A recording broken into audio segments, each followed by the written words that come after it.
Olá, futuros advogados, sejam bem-vindos a mais uma etapa do nosso curso preparatório para a segunda fase da OAB, rumo à sua aprovação aqui com o curso Prova da Ordem.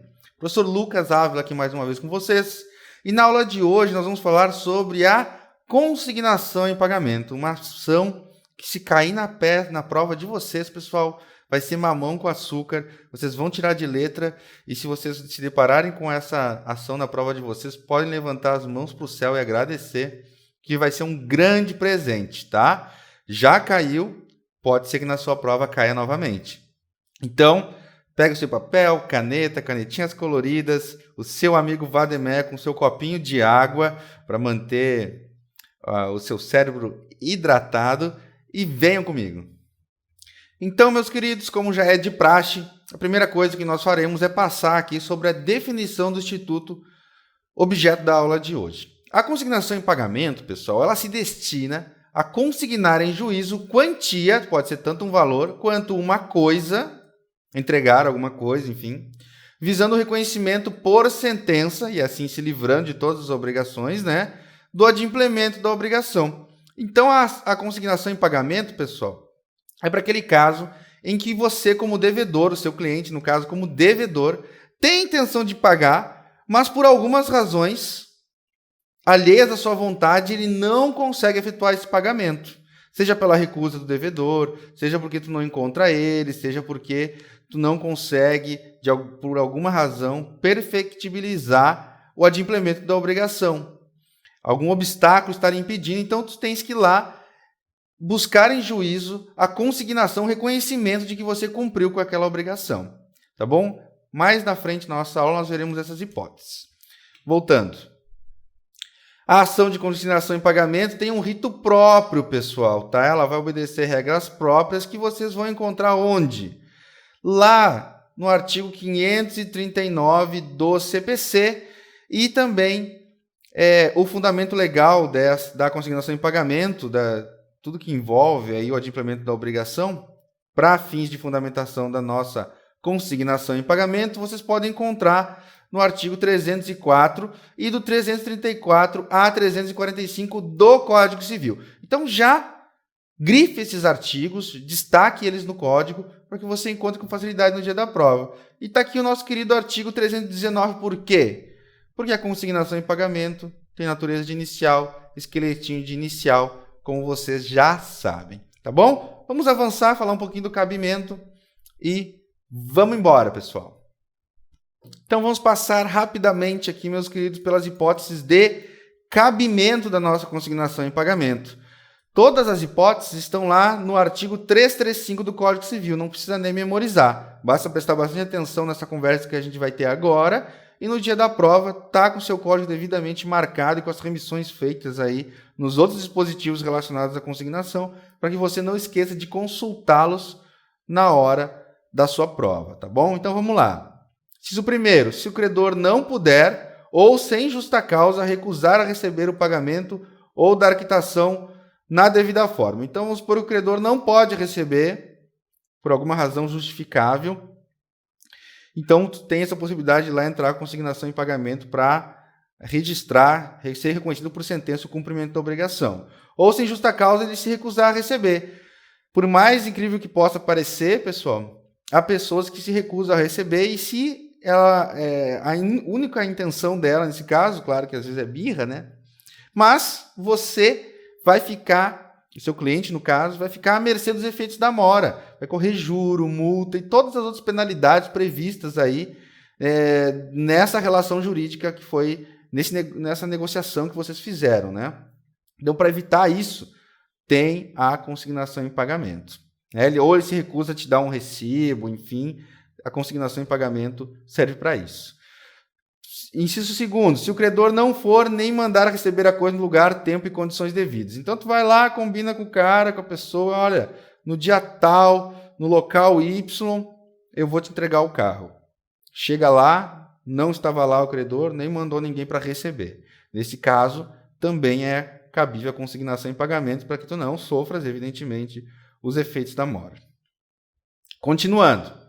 Se o credor for incapaz de receber, alguma coisa o torna incapaz de receber, ou for desconhecido não sabe para quem tu tem que pagar mais, ou for declarado ausente, né, quando aquelas hipóteses em que a pessoa, enfim, sofre um acidente, alguma coisa assim, ou residir em lugar incerto, ou de difícil, ou de acesso perigoso ou difícil, né, numa favela, alguma coisa assim. Também é cabível, inciso 4º, se ocorrer dúvidas sobre quem deve legitimamente receber o objeto de pagamento. Então, é aqueles casos em que, às vezes, há transferência, né, da obrigação, passa para um, passa para outro, tu não sabe mais para quem tu tem que pagar. Então, nesse caso, vale aquele ditado, né? Quem paga errado acaba pagando 2 vezes. Para você não pagar errado, você entra com a consignação em pagamento e deixa para que depois que seja resolva quem deva receber, reivindique esse valor que tu consignou em juízo, tá bom? E também se pender litígio sobre o objeto do pagamento. Então, se está tendo uma discussão sobre aquilo e tu quer um contrato está sendo discutido, mas tem uma dívida ordinária daquele contrato, tu pode fazer a consignação em pagamento da parte em que tu concorda e deixar para discutir só a parte que tu não concorda, por exemplo, tá?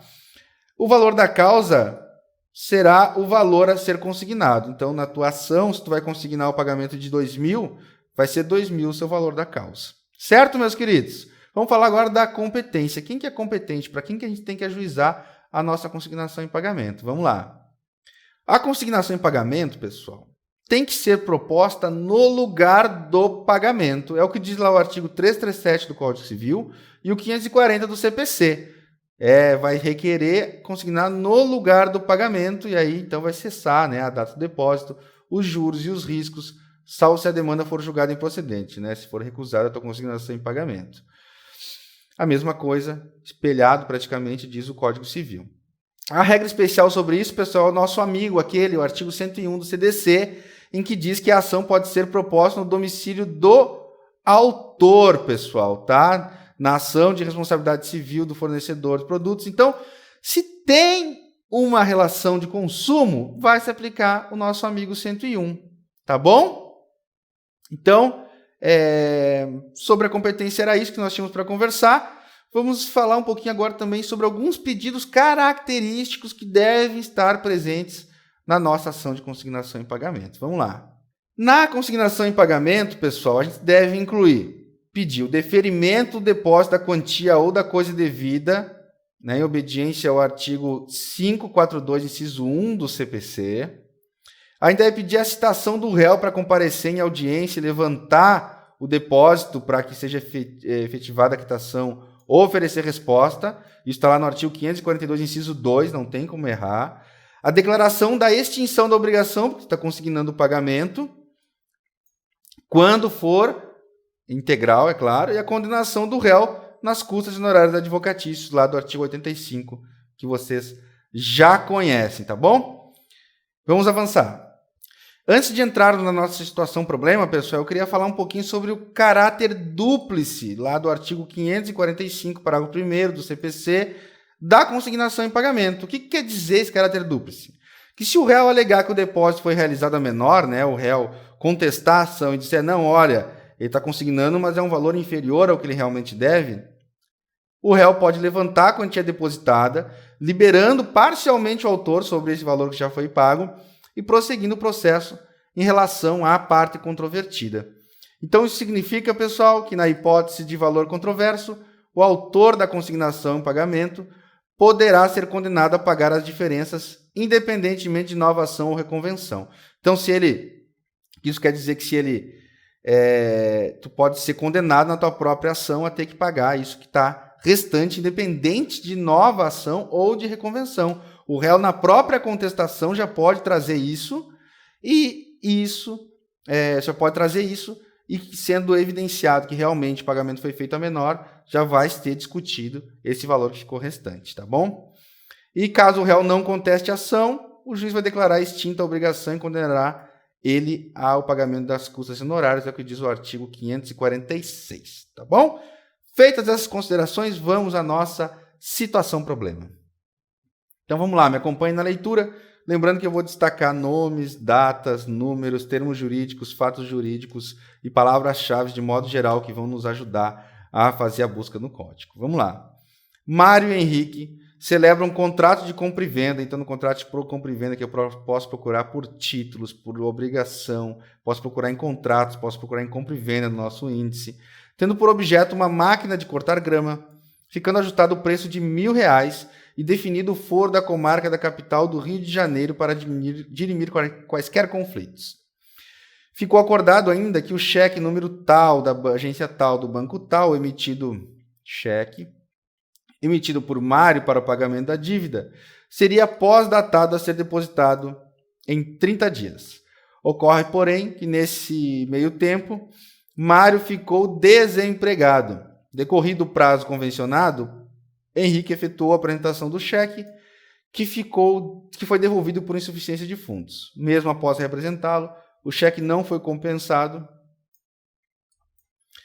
e acarretou na inclusão do Mário nos cadastros inadimplentes. E como vocês já devem ter observado ao longo dessa experiência aqui no curso, sempre que se fala em cadastro inadimplentes, a gente vai ter que fazer aquele pedido lá meio urgente, né? Tutela de urgência, em caráter de urgência, para fazer o quê? Tirar o nome do cadastro inadimplentes, que está atravancando a vida da pessoa que adora contrair uma dívida, não é mesmo?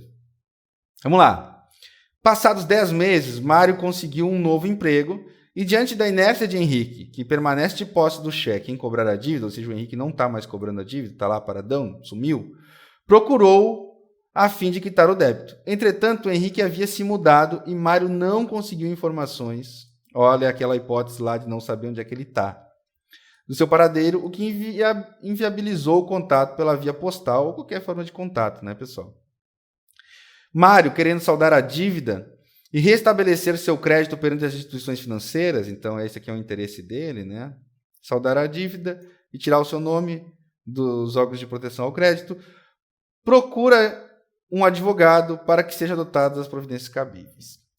Então, estamos claramente diante de uma hipótese de consignação em pagamento por não sabermos onde está o credor da dívida, e isto posto, vamos ao esqueleto da nossa peça, que vocês já devem estar com aquela musiquinha vindo na cabeça, né, pessoal? Né? Endereçamento, vamos lá. E aqui está o nosso esqueleto, pessoal. Ele é tão lindo, esse esqueleto, ele é tão bonito, ele é tão apaixonante. Olha esse coração louco aqui. Que ele dá até musiquinha, né, pessoal? Vamos lá. Endereçamento, qualificação, preliminares de mérito, fatos e fundamentos. Então vem os pedidos e o encerramento, mas não assine o nome em nenhum momento. Então, o esqueleto é aquele que vocês já conhecem, né? Endereçamento, qualificação, verificar se tem preliminar de mérito, fatos e fundamentos, pedido e encerramento. Fez esse esqueleto, tu vai fazer o quê? Fazer a caça de cada um dos preenchimentos desses itens, utilizando o enunciado e o código de vocês. Depois de feito esse esqueleto, a gente vai para a redação no caderno definitivo, aí sim seguindo a estrutura que nós veremos a seguir. Vamos lá falar do primeiro item, o endereçamento. Como nós já vimos anteriormente, né, pessoal? A consignação em pagamento vai ser proposta no local do pagamento, conforme lá o artigo 337, o 540 do CPC, ou, se for uma relação de consumo, obedecer à regra do 101 do CDC. Nesse caso, nós temos um foro de eleição, né, a comarca da capital do estado do Rio de Janeiro, então podemos fazer o nosso endereçamento da seguinte forma. Excelentíssimo senhor juiz da, não sabemos qual, Vara Civil da Comarca do Rio de Janeiro, /RJ, ou ao juízo da Vara Civil da Comarca de Rio de Janeiro, RJ. Pode usar da comarca da capital do estado do Rio de Janeiro? Pode, sem nenhum problema. Pode ser ao juízo da Pontinhos, Vara Civil da Comarca da capital do estado do Rio de Janeiro, ou da forma como a gente viu aqui em cima, sem nenhum problema. As duas formas vão ser consideradas, faça daquela forma que você se sentir mais seguro, tá bom? Vamos falar agora da qualificação. Ambas as partes devem ser qualificadas seguindo lá a regra 319, inciso 2 do CPC 2015. E quem vai ser o polo ativo da nossa ação? Quem vai demandar? Quem quer pagar? Quem quer pagar é quem está devendo. Então, o devedor, que é o Mário, vai ser o nosso figurante do polo ativo. E no polo passivo, aquele que tem que receber, que no caso é o credor. Nessa ação, a gente vai chamar as partes de autor e réu. Vejamos então como ficaria esse exemplo de qualificação. Vamos lá. Mário, nacionalidade, pontinhos, profissão, pontinhos, estado civil, pontinhos, etc. Por ser o advogado, conforme o instrumento do mandato anexo, com escritório profissional situado na rua tal, e-mail tal, onde receberá os documentos de estilo, conforme o artigo 287 do CPC 2015, vem respeitosamente perante Vossa Excelência com fulcro no artigo 300, porque nós temos o pedido de antecipação, nós veremos adiante, aquele spoilerzinho de sempre aqui, né, pessoal?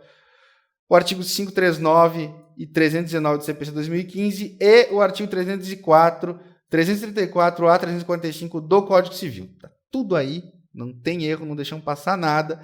Propor a presente ação de consignação em pagamento acumulada com pedido de antecipação dos efeitos da tutela em face do Henrique, qualificação completa pelas razões de fato de direito que passa a expor. Tá bom? E preliminares? Temos algumas preliminares para destacar no nosso esqueleto? Temos, né, pessoal? Eu sempre dou spoiler aqui da tela antecipada. Vejamos se existe mais alguma. Quais os preliminares de mérito que a gente vai destacar aí no nosso esqueleto? Tem tutela de urgência, né? O artigo 300 do CPC, a gente quer tirar o nome do nosso cliente do cadastro inadimplentes. E como a gente está consignando o pagamento, já tem o FUNS Boniuris e o periculum in mora, claro, está presente a partir do momento em que, se não for consignado ou se demorar mais tempo, o nosso cliente vai ficar sem a capacidade de crédito dele. Tem gratuidade?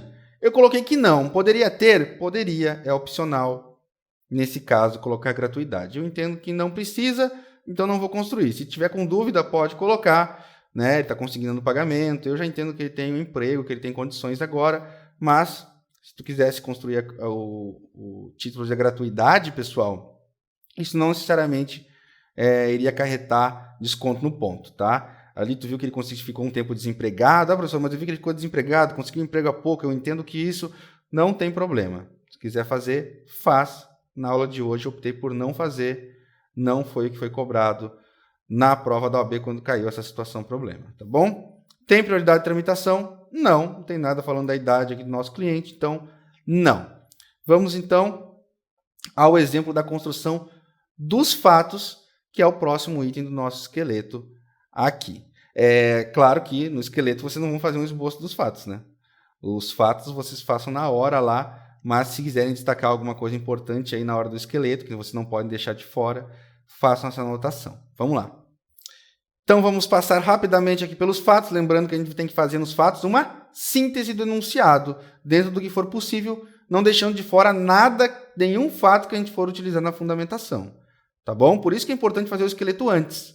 Fazendo o esqueleto antes e determinando as teses que tu vai alegar, tu já sabe o que é importante que conste nos fatos para que tu possa fundamentar, correlacionar com o fundamento legal depois na hora de discorrer as suas teses, tá bom? Então vamos lá. O autor e o réu celebraram um contrato de compra e venda. Isso é importante, a relação jurídica entre os dois. Tendo como objeto uma máquina de cortar grama da marca Pontinhos, modelo Pontinhos, ano Pontinhos. Eu estou definindo o objeto aqui, mas não é obrigatório. Poderia dizer só uma máquina de cortar grama. No valor de R$1.000. A ser pago através do cheque, número tal, agência tal, banco tal, conforme o enunciado nos disse lá. Ocasião em que foi eleito, para tanto, o foro da cidade do Rio de Janeiro para dirimir eventuais conflitos. Por ocasião dos fatos, o autor acabou desempregado e não pôde adimplir sua obrigação para com o réu. Este apresentou o cheque na data convencionada, mas ele foi devolvido por insuficiências de fundos. E após sua reapresentação, acabou acarretando na inclusão do nome do autor no cadastro inadimplentes. Todavia, passados 10 meses, o autor voltou a trabalhar e assim quer saldar a dívida resultante do contrato de compra e venda, mas não consegue, pois não localiza mais o réu, que mudou-se sem deixar paradeiro, estando em local incerto e não sabido até o momento. Tá? Sobre fatos era isso, veja que eu sintetizei aqui todo o problema. Tem um contrato de compra e venda, tentou pagar, não conseguiu, tentou cobrar, não conseguiu. Agora ele pode pagar, quer pagar, não consegue pagar e teve seu nome inscrito no cadastro inadimplentes, tá bom? Então vamos falar da consignação em pagamento, que vai ser o primeiro tópico aqui da nossa ação de hoje. Vamos lá, pessoal. Então vamos ver aqui, pessoal, como deve ser construído o coração da nossa peça, que é o tópico da consignação em pagamento, em que a gente vai trazer os fatos que demonstre a existência dessa obrigação, dessa relação jurídica e das características de como deveria ser o pagamento e por que não foi pago, os fundamentos e o nosso pedido, o nosso requerimento aí, que nós veremos logo adiante, tá? Então, vamos lá. Primeira coisa, há uma obrigação contraída entre as partes, que resulta de um contrato de compra e venda, DOC anexo, e que tem por objeto uma máquina de cortar grama. Ocorre que o autor, pelas razões expostas nos fatos da exordial, não conseguiu cumprir a sua parte, que era o pagamento de R$1.000. Então, nós estamos estabelecendo aqui como deveria ser adimplida a obrigação, pagando R$1.000, em razão de ter ficado desempregado e não ter saldo para adimplir a dívida. Hoje o autor está empregado e, como bom vocador que sempre foi, tem interesse em saldar a dívida contraída, apesar do tempo transcorrido. Então, temos uma obrigação, estabelecemos os critérios dessa obrigação, como é que deveria ter sido pago, e tem o interesse, né, para que tenha consignação em pagamento, se ele quer consignar, a gente tem interesse em pagar. Todavia, qual é a razão? O que dá fundamento à nossa ação? Qual é o cabimento aqui? Que a gente não sabe, não consegue pagar por quê? Porque não se sabe onde é que está o réu, então a gente vai dizer isso também. Todavia, não sabe mais o paradeiro do réu, que mudou sem informar seu novo endereço, e, consequentemente, o autor não consegue pagá-lo. Então, pessoal, percebam que nos fatos aqui eu vou contar mais ou menos de onde é a relação jurídica, da qual é a origem, a forma como ela deveria ser cumprida, o interesse do teu cliente em pagar aquele valor e a razão pela qual ele não conseguiu pagar, no tempo, da forma como foi correta, é o que justifica aqui, então, depois vai fundamentar, no fundamento a gente vai conectar com o dispositivo legal que autoriza o cabimento da consignação em pagamento nessa hipótese. Tá? Então, continuando. Os artigos 304 do Código Civil e 539 do CPC dão ao autor o direito, na qualidade de devedor, de pagar a dívida e extinguir a obrigação, até mesmo por meios coercitivos. Nada obstante, conforme dispõe o artigo 334 do Código Civil, a consignação é considerada pagamento e extingue a obrigação, sendo pertinente também para os casos em que o credor, no caso o réu, residir em lugar incerto, conforme aduz o inciso 3 do artigo 335 do Código Civil. Então, percebam que aqui eu trouxe a situação, eu demonstrei o cabimento, né, que eu quero pagar essa dívida, tenho o desejo, é meu direito, e eu não consigo pagar por causa da hipótese de não saber onde é que está o réu. Presentes, portanto, todos os requisitos para o cabimento da presente medida na forma do artigo 336. O artigo 336 nos diz que a gente tem que demonstrar todos esses requisitos aqui de tempo, da obrigação, do como deveria ser pago e etc. Tá? Então, a gente demonstrou tudo isso, apresentou os artigos que nos dizem que a gente tem direito de consignar esse pagamento, apresentamos o artigo que conecta aqui com o fato do autor não saber onde não está, o que também fundamenta o cabimento da nossa consignação, e que a gente cumpre todos os requisitos, portanto, para que seja reconhecida, seja autorizada essa consignação em pagamento e, consequentemente, extinta essa obrigação que foi contraída. E o que a gente vai requerer, então? Vamos lá. A gente vai requerer requer o autor o depósito da quantia de R$1.000 corrigidos e atualizados, é claro, né, pessoal, a ser concretizados no prazo de 5 dias contados do deferimento dessa medida. Então, o juiz deferiu a medida, não tem um prazo para pagar, né? 5 dias para realizar esse pagamento. Na forma do que diz o artigo 542, inciso 1 do CPC.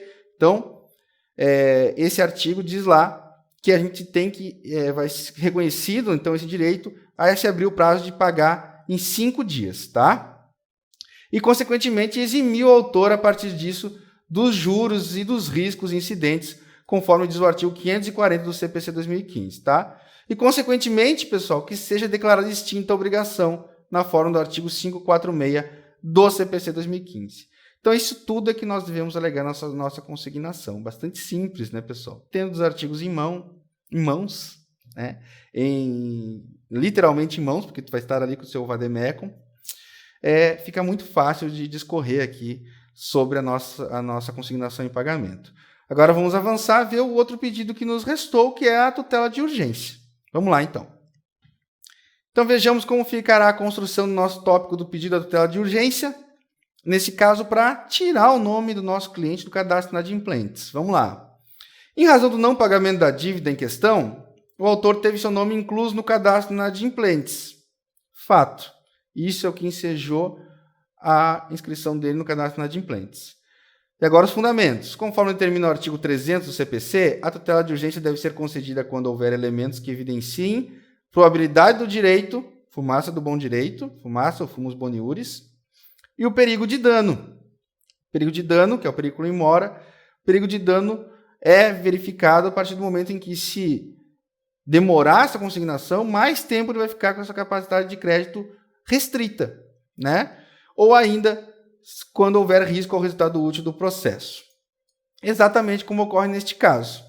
O autor está disposto a depositar a quantia devida, como os boniuris, e dessa forma não se justifica a permanência de sua negativação nos órgãos de proteção ao crédito, e agora o perigo da demora, sob pena de causar o dano injusto à sua imagem e boa forma, e eu poderia acrescentar aqui, e ainda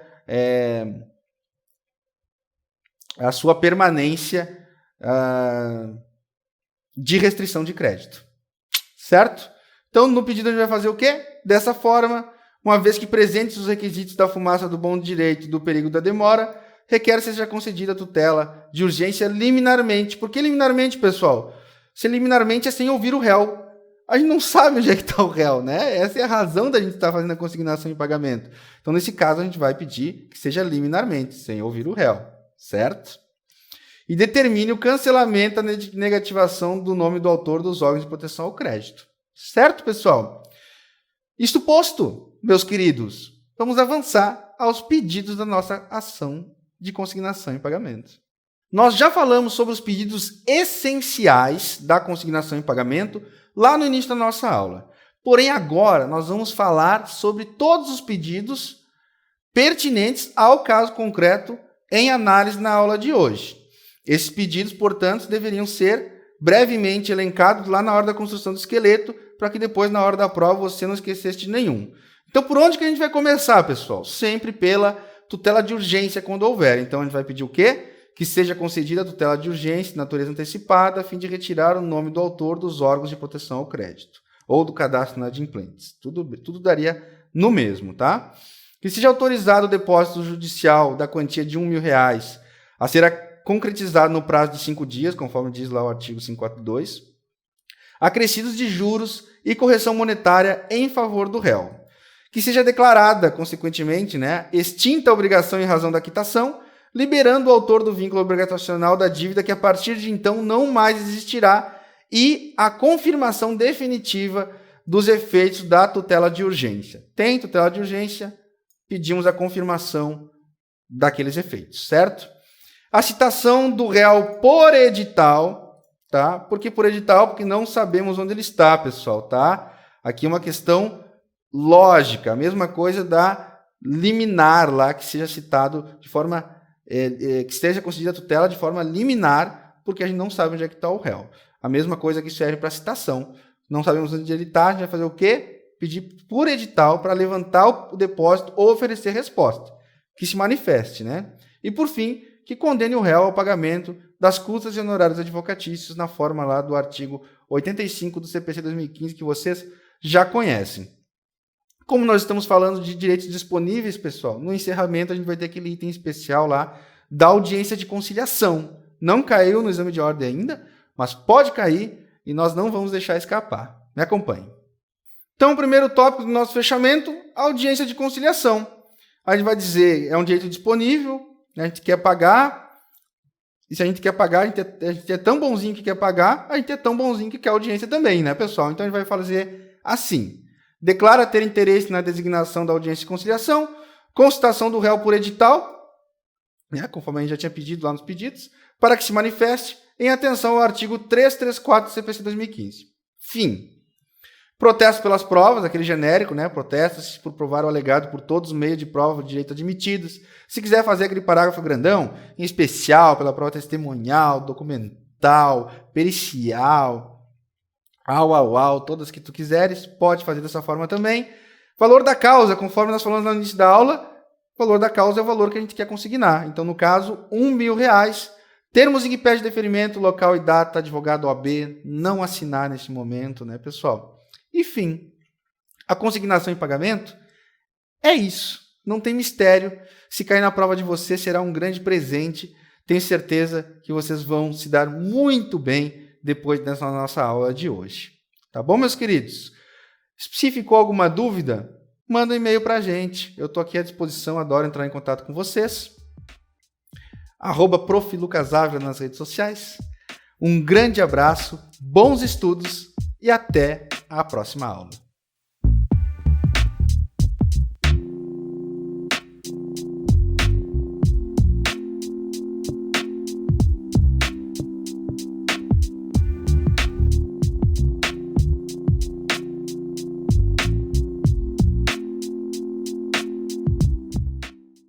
Meus queridos, minhas queridas, futuros advogados desse Brasil, não esqueçam de praticar, é muito importante que vocês pratiquem.